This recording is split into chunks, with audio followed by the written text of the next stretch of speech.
In a quiet African village where rusted tools speak louder than words, lived a humble mechanica man of grease, grit, and a heart bigger than his home.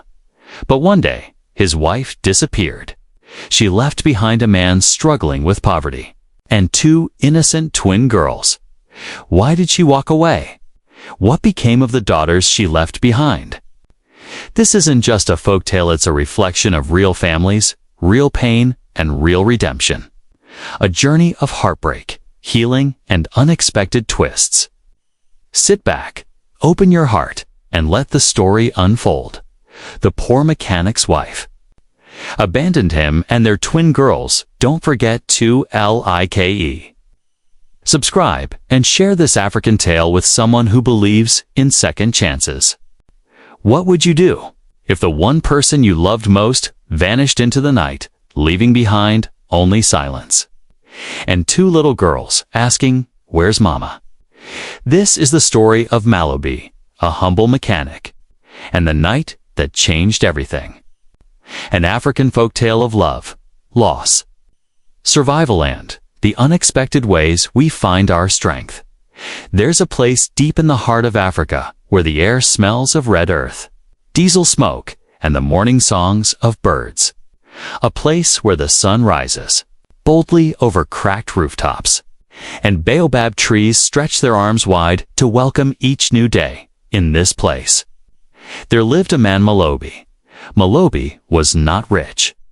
He had no degrees or inheritance, but what he did have was a gift with his hands.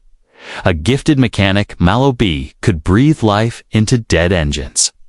From rusted tractors to aging motorcycles, he fixed them all with patience and prayer. His workshop was nothing more than an open shed of corrugated metal sitting on the edge of the village. Oil-stained cloths hung like flags, and the clang of metal echoed each morning as he worked from sunup till long after dusk. But it wasn't the broken engines that gave him the strength to face each day. It was his family, his wife, Adana, and their twin daughters, Zina and Zori. Adana was the kind of woman people whispered about at the market. "Fine girl," they'd say, nodding at her graceful walk. But how did she end up with Malobi? She had once worked as a seamstress in the city. She spoke English with confidence and wore her hair in elegant coils that shimmered like river water under the sun. But Adana had chosen Malobi. "I didn't marry a wallet," she'd once told a neighbor. "I married a man with golden hands and a heart even richer." For a time, their love was like firewood on a cold night, warm, steady, needed. The twins Izia and Ziri were bundles of mischief and melody. One loved engines. The other loved dancing. But both loved their father. Each evening, they'd race into his arms, staining his overalls with dusty kisses. The family was not wealthy, but laughter echoed in their home like rain on a thirsty field. But love can be tested, and when poverty stretches long, even firewood grows cold. Adana began to change. At first, it was small things. She'd spend more time in silence. She'd stare long at the road leading out of the village. Then came the arguments. "We can't keep living like this, Malobi," she'd say. "You have talent.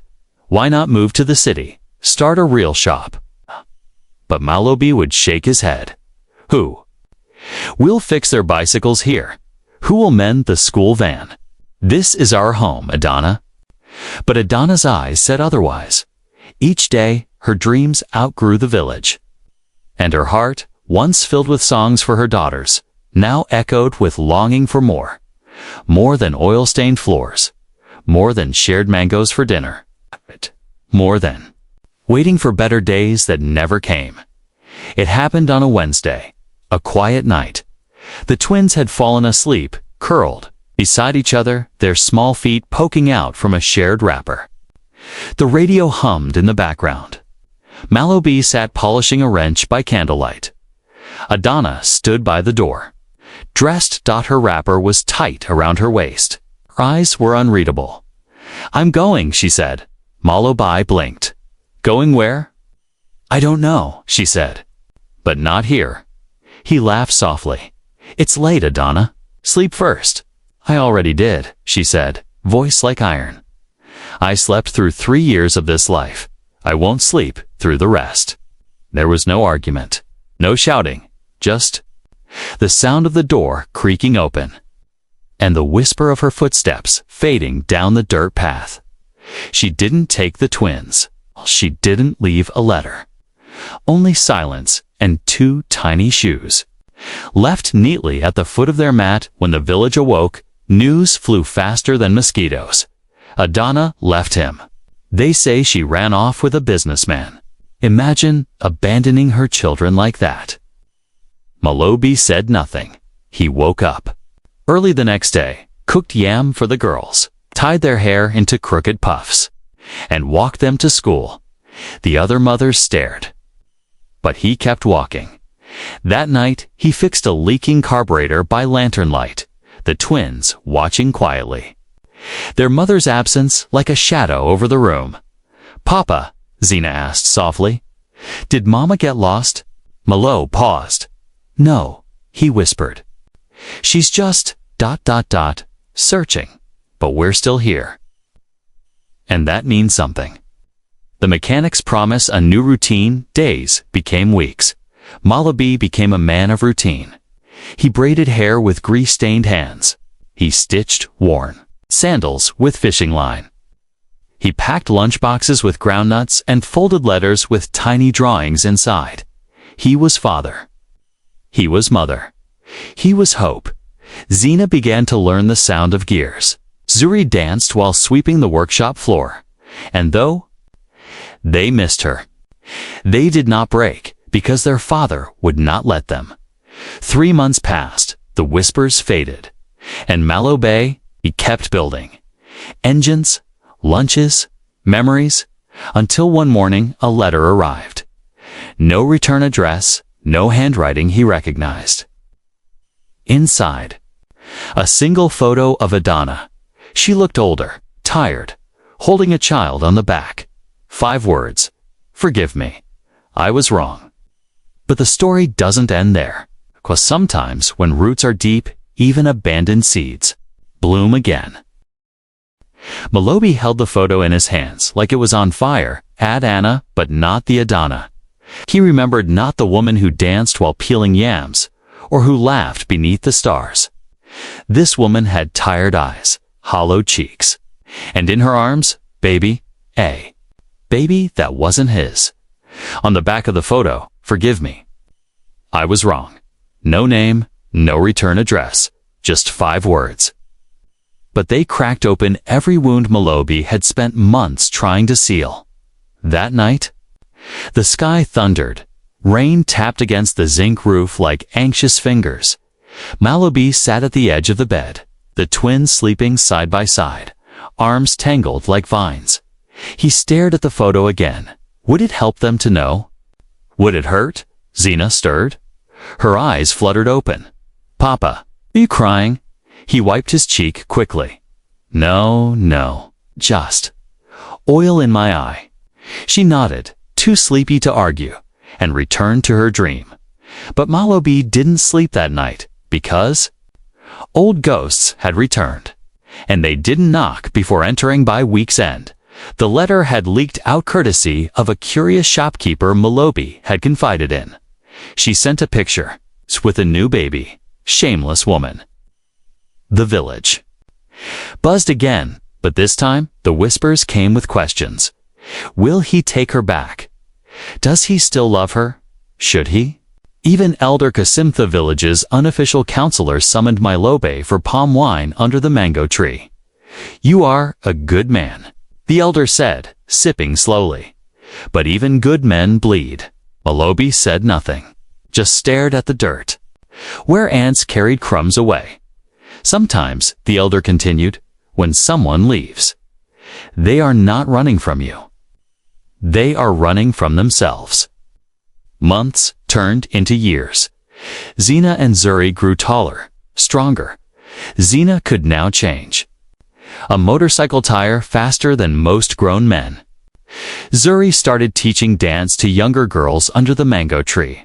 They still missed their mother. But now, that ache had changed. Less a wound, more a scar. At night, Zuri sometimes asked, "Papa, do you still love her?" Malobi would pause. Then say, "I don't know what I feel, but I do know. She gave me you too. That means something." Zina never asked. She just worked harder fixing, cleaning, protecting. One dusty afternoon, a young man arrived in the village. City clothes, leather sandals, confident smile. He came looking for a mechanic. "My name is Kweku," he said. "Adana told me to." "Find you Malobe froze. Adana," he whispered. "Yes," Kweku nodded. "I'm her friend." "She's in trouble." That word friend hung in the air like a wasp. The twins, who had overheard, stepped out from behind the curtain. "Trouble?" Zina asked. Kweku looked at the girls and softened. "She's sick," he said. "And the baby your brother. He asks for her every day. She has no one left." Zuri's eyes filled with tears. "Why now?" she asked. "Why come now, after all this time?" Kweku's voice cracked. "Because shame is a heavy thing, and pride. It keeps us from the people who need us most." After 3 nights of silence, Malabi packed a small bag. "I'm going." He told the girls to bring her back. Zina asked. "No," he said. "To see for myself. To ask the questions I buried. To hear her truth. And decide what comes next." The girls nodded. "Will you come back?" Zuri asked. Malobi smiled. "Faintly, I always do." And with that, he climbed into Kweku's car. The village, watching as dust swirled behind them. The city was loud, fast, unfamiliar. But Malobi followed Kweku through winding alleys until they reached a small apartment, walls peeling curtains. Thin inside, Adana lay on a thin mattress. Her face lit up when she saw him, but not with joy, with sorrow. "Malobi," she whispered. He didn't speak. Just stood, watching. Her arms trembled as she reached for a small boy, maybe 3 years old. He looked like her. Same eyes, same dimple. "This is Toby," she said. Toby blinked at the stranger. "Say hello to Uncle Adana," whispered. "But..." Malobe shook his head gently. "No, not uncle. Just a man with questions." They sat for hours. No shouting, no blame. Just stories. Adana told him of the city, of promises broken, of a man who vanished after Toby's birth, of days spent, hungry nights spent crying. "And the illness that followed? I was foolish," she said. "But I never stopped loving the girls. I just didn't know how to return." Malobi listened. He said little. But he wept, because sometimes hearing the truth hurts more than not. Knowing when dawn came, Malobi stood by the door. "I don't hate you," he said. "I don't forgive you. Not yet, maybe never." Adana nodded. "But the girls should meet their brother. And if you want to live, come back to the village. Not for me." For them, Adana's lip trembled. "Will they even look at me?" "I don't know," he replied. "But if they don't blame them." He stepped outside behind him. Adana wept. But in her tears was hope. When Malobi returned, the girls ran to him. Zina stood stiff. Ziri cried. He held them both. "She's coming." He said softly. No one spoke. 3 days later, Adana arrived. Thin, quiet, carrying a boy. The village gathered. Some stared, some whispered. But the girls said nothing. They stood at a distance. Watching then, slowly, Zori walked forward. She took Toby's hand. "Do you like mangoes?" she asked. He nodded. She led him away, and for the first time in years, Nana smiled. Zina didn't speak. But when her mother dropped the baby's blanket, she bent down, picked it up, and handed it back. No words, just a beginning. Asterisk. Adana was back, but nothing felt the same. The village didn't welcome her, not fully, though no one said it to her face. Judgment clung to the air like the harmattan dust. Even the birds seemed quieter. She moved into a tiny compound across. From Malobi's home, he helped her carry the few belongings she had: a rusted trunk, a baby mat, and a weathered copy of the Bible with her name written in careful cursive. The girl said little. Zina barely looked at her. Ziri smiled politely, but the smile never touched her eyes. And Toby ran through the dusty paths like a little drumbeat of joy, laughing, falling, getting up again, as if he knew nothing of the pain that shaped the ground beneath his feet. One evening, Adana stood at the edge of the kitchen hut. She watched as Zina stirred a bubbling pot of a goozy soup. "I can help," Adana said softly. Zina didn't look up. "Papa and I already cooked," she replied. Adana stepped back. Zuri, watching from the doorway, said nothing. That night, Adana ate alone, and though the food filled her belly, it left her heart empty. Malobi continued his work, like always, fixing, welding, carrying. But now, he stopped by Adana's house on market days with fresh okra, or offered to fix the broken latch on her door. He never said much, and he never stepped inside. But his actions were like quiet prayers. Adana knew what they meant. You're not forgiven, but you are not forgotten. It was Toby who began to change things. He adored his sisters. He followed Zina around like a shadow. She resisted at first, shrugging him off, avoiding his wide, curious eyes. But one day, she saw him crying beside a broken toy truck. Without a word, she knelt beside him, opened her toolbox, and began fixing it. He watched in awe. "Are you magic?" he asked. Zina paused. "No, just focused." He grinned. "Then I want to be focused too." From that day, he followed her like an apprentice, and for the first time in years. Zina smiled. But healing is not always a straight line. One night, Zina found her old drawing pad. Inside, a sketch of their family before the fall. She stared at the page, tears falling onto the paper. Her mother had walked out. Her childhood had changed in one night. She still remembered that morning, waking up to silence. No goodbye, no kiss. "I wasn't enough," she whispered to the empty room. That grief had never left. It had only gone quiet until now. That night, Adana knocked on Malobi's door. He opened it slowly. "I want to try again," she said. "With me?" He asked. "With them," she replied. "I don't expect your love, but I want to earn their trust, even if it takes the rest of my life." Malobi nodded once, then showed them, and gently. He closed the door. Adana began to show up. She made breakfast for the girls and left it on their doorstep. She helped sweep the school compound quietly. Without seeking attention, she brought books home for Zuri and paint for Zina. Slowly, the girls began to see her again, not as the mother who left, but as the woman who stayed. This time, she stayed. One afternoon, a fire broke out at the back of the markets, spreading fast, wild as a lion. Screams echoed. Children scattered. Smoke choked the sky. Toby had wandered off to chase a lizard and was caught behind a wall of flame. People shouted, cried. No one dared go in. But Zina didn't hesitate. She ran in barefoot, through heat and fear.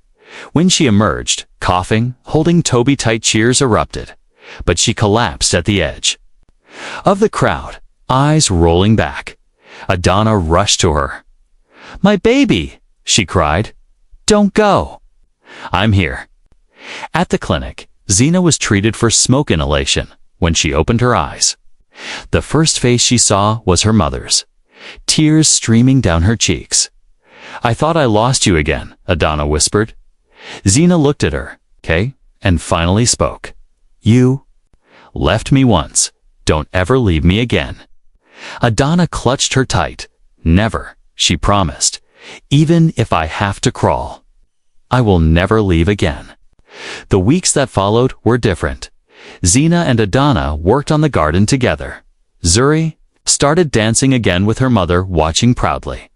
Toby became the village's unofficial messenger, running between homes with silly news. And one day, while fixing a tractor, Malobey looked up to see Adana bringing him a bowl of cold water. Their eyes met. No words. But a small smile passed between them. Because sometimes love does not shout. Sometimes it returns on quiet feet as the village gathered for the annual festival. Elder Kasim pulled Malobey aside. You suffered, the elder said, and yet you built again. Malobey nodded. What changed? The elder asked. Malobey looked across the field where Adana and the girls danced together. Toby, clapping off beat. I remembered, he said softly, that broken things aren't useless. If you're willing to repair them. The Yam Festival arrived like it always did. Drums, colors, joy. The air was thick with roasted maize, fried plantain, and dancing feet. Zina helped hang decorations while Toby chased goats around the compound. Much to everyone's laughter. Adana prepared groundnut soup for the community kitchen. Ziri danced under the baobab tree, her movements flowing like river water. And Malobey, always in the background, fixed the festival generator, making sure the music didn't die. But as twilight fell, a stranger entered the village, a man in a fine agbada, clean shoes. City scent, he walked with a limp. And a secret, he found Adana alone by the water drums. She froze when she saw him. Jide? She whispered. The man nodded.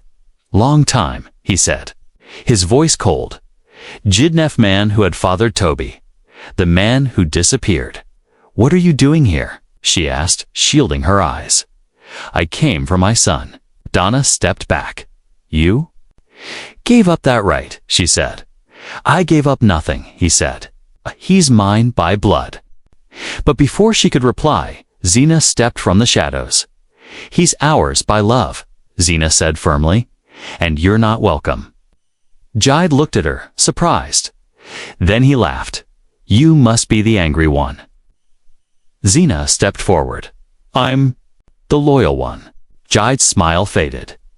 You're making a mistake, he said. No, Zina said. You made one? Years ago. You abandoned them. We won't let you do it again. Word spread fast. The elders gathered should Jide be allowed to take Toby. Elder Kasim looked at Jide with sharp eyes. Where were you when he cried at night? When he coughed with no medicine? When he needed a name at school? Jide said nothing. Adana stood, her voice shaking. I made mistakes, but I stayed. I fed him with my pain. I carried him on tired feet. I prayed over him with my last breath. Zina took Toby's hand. I saved him from fire. I taught him how to hold a spanner. And I will protect him from you, too. The village murmured finally. Elder Kasim nodded. The boy stays. Jide's shoulders sagged, and silently he walked away. Weeks passed, and something unspoken began to bloom between Adana and Malobey. They sat under the guava tree sometimes.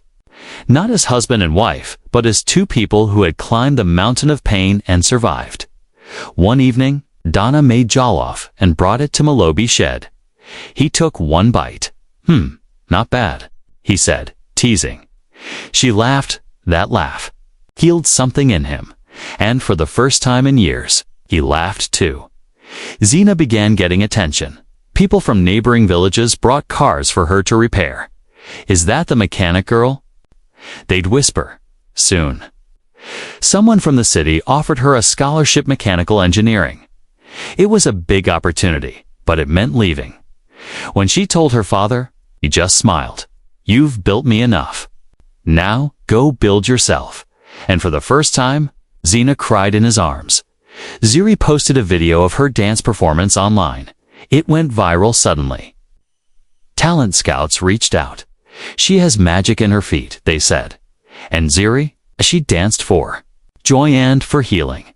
Before she left for the capital, she hugged her mother tightly. "You gave me your rhythm," she whispered.